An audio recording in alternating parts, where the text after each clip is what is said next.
사 변호사님, 이재명 민주당 대표를 비롯해서 민주당은 후쿠시마 오염수 그리고 양평 고속도로 이 사건을 물고 늘어지면서 출구 없는 난타전, 공방전을 지금 벌이고 있는데 결과적으로 보면은 빈손 퇴각하는 모양새가 아닌가 하는 생각이 들어요. 우선 후쿠시마 오염수 문제만 하더라도 팩트라든가 과학적으로는 이미 결론이 난 거, 판명이 난 것 아닙니까? IAEA 보고서가 다 나왔고, 또 방일 항의단이라 갖고 뭐 윤미향이 등 뭐 이런 사람들이 갔는데 가서 국제망신만 시키고 나온 것 아닙니까?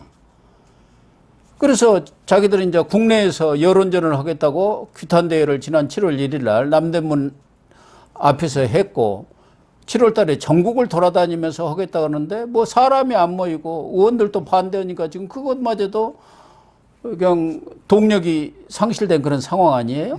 네. 그래서 지금 후쿠시마 이 오염수 문제에 있어서도 사실상 빈손 이 퇴각을 한 거라고 봐야죠. 그렇죠.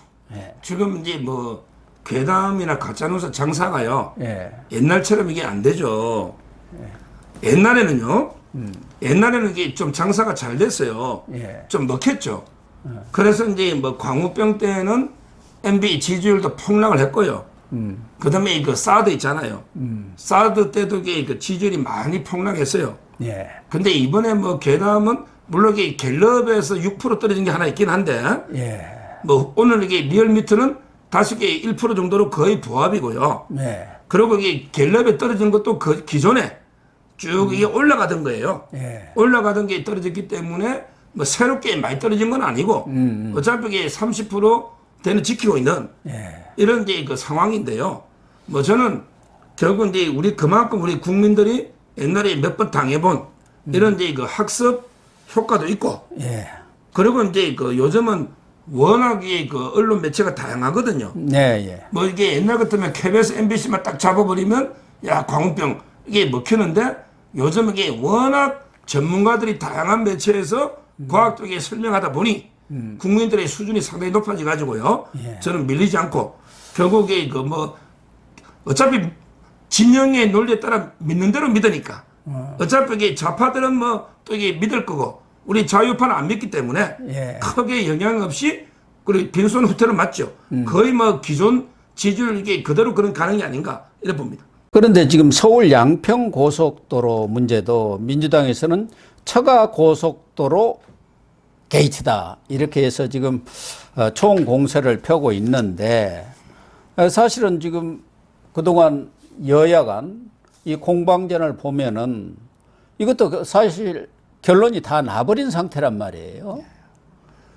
원안과 대안의 그런 장단점 이런 부분도 현장 설명회를 통해서 다 드러났고 언론도 대부분 다 그날 현장 설명회를 보고 아 대안이 났구나 이런 수긍을 한 상태란 말이에요. 거기다가 이 대안은 문재인 정권 때부터 에타가 통과된 뒤에 민주당 당시 양평 군수했던 정동균 그리고 최재관 양평 그 당위원장, 민주당 위원장 이런 사람들이 강화 IC 건설해달라 거기를 집어넣어달라고 요구를 했고 그보다는 오히려 지금 문제가 되는 것은 이 양평에 땅을 산 사람들이 대부분 지금 민주당 사람들 아닙니다. 민주당 쪽 사람들 뭐 김부겸 전 총리, 유영민 전 대통령 비서실장, 정동균 전 양평 군수 거기다가 이번에는 이교범 전 하남시장도 지금 사실은 서울 양평 고속도로지만 하남에서 서울까지 아니 하남에서 양평까지 고속도로란 말이에요. 근데 이 이교범 전 하남시장 민주당 출신인데요. 이 사람도 지금 이 양평 고속도로 하남 쪽 입구 쪽에 땅을 또 사가지고 거기서 지금 대박을 터뜨렸다는 거 아닙니까? 지금 이제 그 양평은요. 양평은 이제 그 그냥 빈손으로 철수한 게 아니고요. 가짜뉴스인데 계단 퍼뜨렸다가 아군이 엄청난 사상자를 내고 철수한 거예요. 후퇴한 거예요. 도망간 거예요. 지금 이게 김건희 여사 일가 잡으려고 이게 가짜뉴스 퍼뜨렸다가 완전히 아군의 전사자를 엄청나게 내버린 거예요. 지금 여기 푸틴도인데 아마 그런 꼴을 당할 것 같은데 우크라이나 들어갔다가 수십만 죽이고 퇴각할 것 같은데 지금 이게 민주당이 가짜뉴스로 때려잡은 아군이요. 전사자가 이게 제가 보기에 큰 장군들만 5명 때려잡았어요. 5명. 바로 이제 첫째 이해찬. 맞아요. 이해찬이가 이게 공격했다가 자기가 이제 서울 세종 고속도로에 연기 IC 이걸 이게 예타 후에 4천억을 추가해서 자기 집 5분 거리에 만들었다가 이게 땅값이 옛날에 4배인데 지금 10배 뛰다네. 이게 이해찬이 잡았죠. 총사령관 하나 잡고. 그 다음에 두 번째 바로 이제 김부겸 총리. 김부겸 총리는 이제 변경안 중에 강화 IC 입고 있죠. 변경안이 강화 IC에서 강상 분기점으로 JCT로 가는 거거든. 강화 IC를 하나 낸단 말이야. 변경안이 원하는 양서면으로 가서 분기점만 있고 IC가 없어요. 그러니까 이제 오히려 강화 IC에 내면 김부겸이 땅값만 또 몇 배 오르겠네. 이래가 김부겸이 때려잡고. 그리고 이제 유영민. 그거는 이제 양서면 쪽에 원안 있잖아요. 유영민 땅도 있고 비서실장. 그 다음에 정동균이가 또 양서 분기점 근처에 이런 이제 땅이 있으면 벌써 4명이잖아. 거기에 바로 이제 이쪽에 출발지가 하남이잖아요. 하남이죠. 하남의 이교범. 이자가 이제 시장할 때 2015년 9월 7일. 2015년 9월 7일 땅을 이게 하남시 충궁동. 하남시 충궁동의 땅을 산 거예요. 여기가 이제 고속버스가 지나가고, 물론 이게 지하철까지 근처에 들어온대. 아주 나쁜 놈입니다. 이게 고속도로만 지나가는 게 아니고, 그러니까. 지하철까지 들어오는 땅을 2억을 가지고 샀는데, 지금 이게 엄청나게 올랐는데, 이놈이 변명을 하는 게 뭐냐? 그 땅 주인한테 돈 빌려주고, 돈을 안 갚아 땅을 대신 받았대. 이런 거짓말 처음 본. 예를 들어 이걸 법률용어로 대물변제를 하거든요. 돈을 빌려주고 물건으로 대신 갚는 건데 지금 이게 우리 법은 부동산을 그냥 받으면 법에 걸립니다. 철저하게 이거는 경매를 붙여가지고 자기 받을 돈 받고 나머지 돈은 돌려줘야 돼요. 이미 땅값이 벌써 이게 10배는 뛰었을 텐데 그러면 이게 자기가 돈 2억 빌려주고 2억에 싸게 땅을 가져가지고 지가 다 가로채면 가지면 이게 됩니까? 이 땅을 경매를 붙여가 남은 돈은 돌려줘야 되잖아. 그렇죠. 이게 우리 법이거든요. 우리나라 법은 이게 그냥 돈 안 갚는다고 물건 부동산을 그냥 가져오면 이게 유질 계약 금지입니다. 이게 법에 걸리는 거예요. 이런 말도 안 되는 지금 변명을 하고 있는 결국 이 하남시장 그다음에 양평군수 총리 2명 거기 비서실장까지 때리잡고 철수하는 이건 엄청난 자살골을 연 거예요. 그러다 보니까 사실은 원래는 오늘 국회에서 이 국토 교통위를 열어가지고 여야가 한판 승부를 겨루기로 했는데 지금 폭우 때문에 연기를 했어요.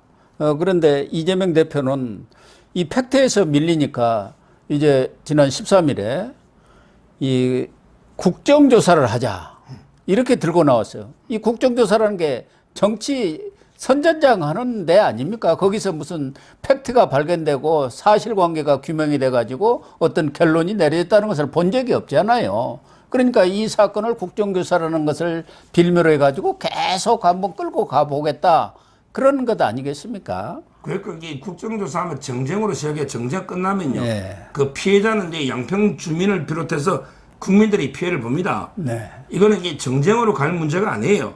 그렇게 뭐 본인이 뭐 할 말이 많으면 원희룡 장관하고요. 진실의 링에서 한판 붙든지.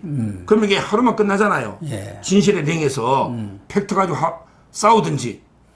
이게 국정조사 저는요. 이 문제는 이게 철저하게 정치권이 빠져야 됩니다. 이제요. 이렇게 하면 돼요. 이 양평에요. 거물급들 땅들이 많아요. 제가 알기로 전직 대통령 별장도 있고요. 뭐 예를 들면 막 거물급들 땅들이 양평에 얼마나 많겠어요. 그러면 이게 요 땅은 요 사람이 덕보니까 피하고 요 땅은 요 사람 때문에 피하고 요 땅은 이렇게 피하면 돈은 못 났습니다. 이제 거기에 누구 땅이 있든지 정동균 땅이 있어도 분기점이 안 올라요. 김건희 여사 일가 땅도 안 올라요. 또 이게 양평에 김건희 여사 일가가 강상명내만 있겠습니까? 예. 3대째 살았는데. 그러니까 이제 그 양평에 어느 지역에 어느 누구 땅이 김부겸 땅이 있든지 뭐 유영민 땅이 있든지 이런 거는 지워버리자. 예. 이제 그런 거 따지지 말고 그냥 진짜 최고의 전문가들 모으고 그다음에 양평 주민들 대표를 제대로 뽑아서 대표를 참여시켜서 어느 노선이 가장 경제적이고 가장 환경성도 있고 가장 편익성도 있는 예. 이게 어느 노선인지를 딱 정해서 이제 그대로 밀고 나가고 이제 이게 누구한테 혜택이다 누구 땅 옆에 이런 말은 절대 하지 마라. 왜? 그러면 이제 고속도로 못 넣습니다. 그렇죠. 어느 노선 가면 어느 땅에 누구 땅이 없어요? 그럼요. 왜 개인 땅 하나 보고 노선이 바뀝니까? 예. 아니 몇 조짜리 사업이 그게 가장 강화 IC 강상 분기점이 합리적인데 김건희 여사 땅 때문에 우리 딴 데 가야 된다. 이게 말이 되느냐고요. 예. 예를 들어 경부고속도로 놓는데 구미 근처에 박정희 땅이 있으니까 우리 땅값 오르면 안 되니까 저 삥 돌다가 딴 데로 가자. 이게 말이 되느냐고요. 예. 아니 김건희 여사 일가 땅이 있든 뭐가 있든 그게 노선이 합리적이면 거리 가는 거고 다른 노선이 더 합리적이면 거리 가는 거지. 저는 이게 어느 땅 때문에 고속도로가 피해단이 되느냐. 이게 말이 안 된다는 거예요. 그렇습니다. 아무튼 뭐 이재명 대표가 자신의 사법 리스크를 덮기 위해서 후쿠시마 오염수 또 서울 양평 고속도로 문제를 끈질기게 물고 늘어지고는 있습니다만 결과적으로는 오히려 그게 부메랑에 대해서 이재명 대표를 치는 악수가 되지 않을까 그런 생각이 듭니다.